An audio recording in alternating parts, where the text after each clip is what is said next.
LPU ప్లేస్మెంట్ల రికార్డులు సృష్టిస్తోంది. Final year student 2.5 కోట్ల ప్యాకేజ్ పొందుతున్నారు. 1700 మందికి పైగా ఎల్పియు స్టూడెంట్స్ 10 లక్షల నుంచి 2.5 కోట్ల ప్యాకేజెస్ పొందారు. విద్యా విప్లవం ప్రారంభమైంది లవ్లీ ప్రొఫెషనల్ యూనివర్సిటీలో. నమస్తే, వెల్కమ్ టు మ్యాగజైన్ స్టోరీ. ఓట్ల కోసం ఎన్ని వేషాలైనా వేయొచ్చు, ఎన్ని అబద్ధాలైనా ఆడొచ్చు, ఓటర్లకు గాలం వేసేందుకు ఎన్ని హామీలైనా ఇచ్చి పారేయచ్చు. అధికారం వస్తే అన్నింటినీ ఎగ్గొట్టేయచ్చు. హామీల గురించి జనం అడిగితే డబ్బులు లేవని చెబితే సరిపోతుంది, లేదా గత ప్రభుత్వంపై నెపం నెట్టేస్తే సరిపోతుంది అన్నది 40 years political industry Chandrababu Naidu philosophy. ఏ ఎన్నికల్లో అయినా ఆయన చేసేది ఈ మోసమే. ప్రజలకు ఎన్నిసార్లైనా వెన్నుపోటు పొడవచ్చు అని ఆయన అనుభవపూర్వకంగానే చాటుతూ వస్తున్నారు. ప్రతి ఎన్నికల్లోనూ ఇచ్చిన హామీలను గాలికి వదిలేసిన ఘన చరిత్ర చంద్రబాబుది. గత ఎన్నికల్లోనూ అదే చేశారు. తనను గెలిపిస్తే 1,00,000 చేస్తాను అని గ్యారంటీ ఇస్తారు. అసలు వాస్తవం ఏంటంటే ఆయన్ను గెలిపిస్తే ప్రజలకు వెన్నుపోటు గ్యారంటీ, అది కూడా ఫ్రీగా. దీనిపైనే ఇవాల్టి మ్యాగజైన్ స్టోరీ. ఏడాది పాలనలో ఏం చేశారు? ఎన్నికల హామీలను గాలికి వదిలేశారు. మేనిఫెస్టోను అటకెక్కించారు. సూపర్ 6 గ్యారంటీలను ఫార్స్ చేశారు. వాటిని ఎప్పుడు అమలు చేస్తారు అని జనం ఆరా తీస్తే మోసం గ్యారంటీ అని గ్యారంటీగా చెప్పారు. నిలువులోతు గొయ్యి తవ్వి ఎన్నికల వాగ్దానాలను అందులో పాతేశారు. చంద్రబాబు, పవన్ కళ్యాణ్ల ఎన్నికల హామీలు నమ్మి ఓటేసిన కోట్లాది మంది ప్రజలకు పచ్చటి కుచ్చు టోపీ పెట్టారు. నమ్మి ఓటేసిన పాపానికి నిలువునా దగాపడ్డ ప్రజలు కూటమి పాలనపై శాపనార్థాలు పెడుతున్నారు. 2024 ఎన్నికల్లో చంద్రబాబు నాయుడు ఏం చేశారు? 2 చేతులతో ఎడాపెడా హామీలు గుప్పించుకుంటూ వెళ్లిపోయారు. అలవి కాని హామీలిచ్చి ప్రజలను బుట్టలో వేసుకోకపోతే ఎన్నికల్లో గెలిచే పరిస్థితులు బొత్తిగా లేవని అర్థం కావడంతోనే నోటికొచ్చిన హామీలిచ్చుకుంటూ పోయారు. చంద్రబాబుతో పాటు ఆయన తనయుడు నారా లోకేష్, తనయుడిలాంటి పవన్ కళ్యాణ్ కూడా ఇష్టం వచ్చిన హామీలు అప్పజెబుతూ పోయారు. తమని గెలిపిస్తే అది చేస్తాం, ఇది చేస్తాం అని ఊదరగొట్టారు. గత వైఎస్ఆర్ కాంగ్రెస్ ప్రభుత్వం హయాంలో అమలైన అద్భుత పథకాల్లో ఒకటైన అమ్మ ఒడి పథకాన్ని కాపీ కొట్టి తల్లికి వందనం అని పేరు మార్చి మహిళలను ఆకట్టుకోవడానికి హామీ ఇచ్చారు చంద్రబాబు. హామీ ఇస్తున్నాను, తల్లికి వందనం కింద సంవత్సరానికి ప్రతి ఒక్క బిడ్డకి 15,000 రూపాయలు ఇచ్చే బాధ్యత నాది. ఒక్కరి నిబంధన లేదు. ఇద్దరుంటే ఇద్దరికి ఇస్తా, ముగ్గురుంటే ముగ్గురికి ఇస్తా, నలుగురుంటే నలుగురికి ఇస్తా. ఆవు పొలంలో పడి మేస్తుంటే దూడ ఒడ్డునుంటుందా?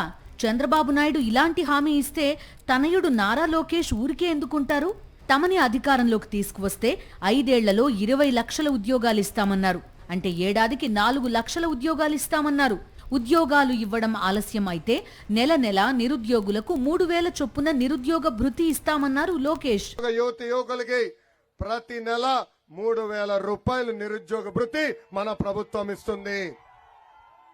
అంతేకాదు స్కూల్కి వెళ్లే ప్రతి విద్యార్థికి ప్రతి ఏడా 15,000 రూపాయలు మన ప్రభుత్వం ఇస్తుంది. అంటే ఇంట్లో ఒక్కరుంటే 15,000, ఇద్దరుంటే 30,000, ముగ్గురుంటే ఎంత 45,000 రూపాయలు మన ప్రభుత్వం ఇస్తుంది. ప్రతి రైతుకి ప్రతి సంవత్సరం 20,000 రూపాయలు ఆర్థిక సహాయం అందిస్తాం. ఇంకా ప్రతి ఇంటికి ప్రతి ఏడా ఉచితంగా 3 గ్యాస్ సిలిండర్లు ఉచితంగా మీకు అందిస్తాం. ఇంకా 18 సంవత్సరాల నుంచి 59 సంవత్సరాలు కలిగిన మహిళలకి ప్రతి నెల 1,500 రూపాయలు మన ప్రభుత్వం ఇస్తుంది. అంటే సంవత్సరానికి 18,000, 5 సంవత్సరాల్లో 90,000 రూపాయలు మీకు అందించబోతుంది మన ప్రభుత్వం. ఇంకా మహిళలు బస్సులో, ఆర్టీసీ బస్సులో ఉచితంగా ప్రయాణించే హక్కు కూడా మన ప్రభుత్వం కల్పించబోతుంది. ఒరిజినల్ కొడుకు అంత హామీ ఇచ్చేసరికి కొడుకులాంటి కొడుకు అయిన పవన్ ఏం చేశారు? చంద్రబాబు రాసిచ్చిన హామీల పేపర్ని ముందెట్టుకుని అక్షరం పొల్లుపోకుండా చదివేశారు. పనిలో పనిగా డొక్కా సీతమ్మ క్యాంటీన్లు పెడతామని చెప్పుకొచ్చారు. కూటమి ప్రభుత్వం రాగానే 50 సంవత్సరాలు నిండిన బీసీలకి నెలకి 4,000 పెన్షన్ 1వ తేదీన ఇంటి వద్దన అందజేస్తాం. స్కూల్కి వెళ్లే ప్రతి విద్యార్థికి సంవత్సరానికి 15,000, ఎంతమంది విద్యార్థులు ఉంటే అంతమందికి తల్లికి అందజేస్తాం. సంవత్సరానికి 3 గ్యాస్ సిలిండర్లు అందజేస్తాం. ప్రతి రైతుకి సంవత్సరానికి 20,000 రూపాయల ఆర్థిక సహాయం చేస్తాం. ప్రతి మహిళకి నెలకి 1,500 అందజేస్తాం. మహిళలకు ఉచితంగా ఆటో డ్రైవర్లకు ఇబ్బంది కలగకుండా బస్సులో ప్రయాణం చేసే సౌకర్యం కల్పిస్తాం. పేదల కడుపు నింపడానికి అన్న క్యాంటీన్లే కాకుండా మనకి తూర్పుగోదావరి జిల్లా అమ్మ సీతమ్మ మాకు అన్నం కావాలంటే లంక గ్రామాల నుంచి వస్తే అవి అర్ధరాత్రి పూట అపరాత్రి లేకుండా వండి పెట్టే డొక్కా సీతమ్మ క్యాంటీన్లను ప్రారంభిస్తాం.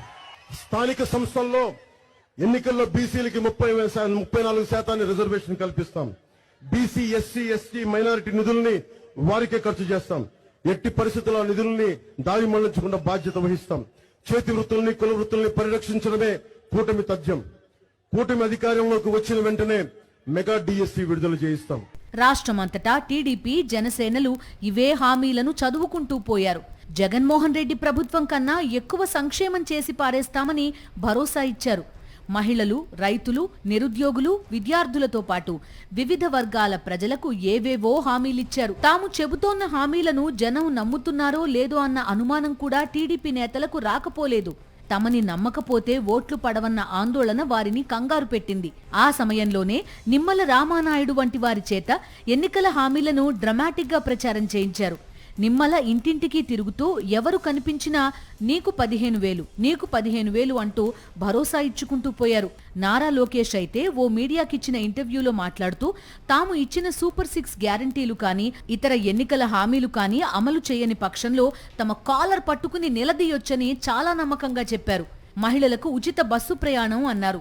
నెల 1,500 రూపాయల చొప్పున ఏడాదికి 18,000 ఇస్తామన్నారు. ఏటా 3 గ్యాస్ సిలిండర్లు ఉచితం అన్నారు. ఇలా చదువుకుంటూ పోయారు. మొత్తానికి కూటమి నేతలు ఇలా హామీలపై హామీలు గుప్పిస్తూ ముందుకు సాగిపోయారు. దీంతో అమాయక ప్రజల్లో అయోమయం నెలకొంది. నిజంగానే చంద్రబాబు నాయుడు ఇచ్చిన హామీలను అమలు చేస్తారేమో అన్న ఆశ పుట్టింది. గతంలో చంద్రబాబు నాయుడు హామీలను ఎగ్గొట్టిన వైనం గుర్తుకొచ్చి భయమూ వేసింది. అయితే ఏమోలే, ఈసారి మారిన మనిషినని చంద్రబాబు పదే పదే చెప్తున్నారు కదా, ఓ అవకాశం ఇస్తే పోలా అనుకున్నారు.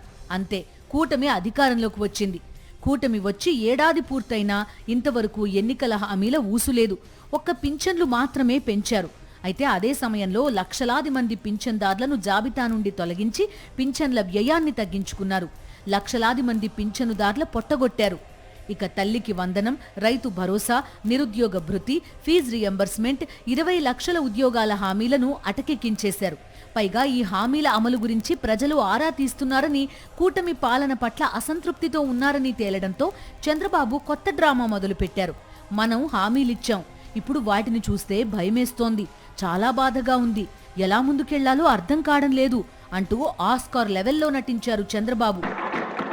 బాధ ఉంది, ఆవేదన ఉంది. మనం హామీలిచ్చాం, సూపర్ 6 చెప్పాం, చూస్తే భయం వేస్తా ఉంది, ముందు కదలలేకపోతున్నాం. ఈ విషయాలు రాష్ట్ర ప్రజానీకం కూడా ఆలోచించాలి. సీరియస్గా ఆలోచిస్తే తప్ప ఈ సమస్యగానే ఎప్పుడూ ఉంటుంది.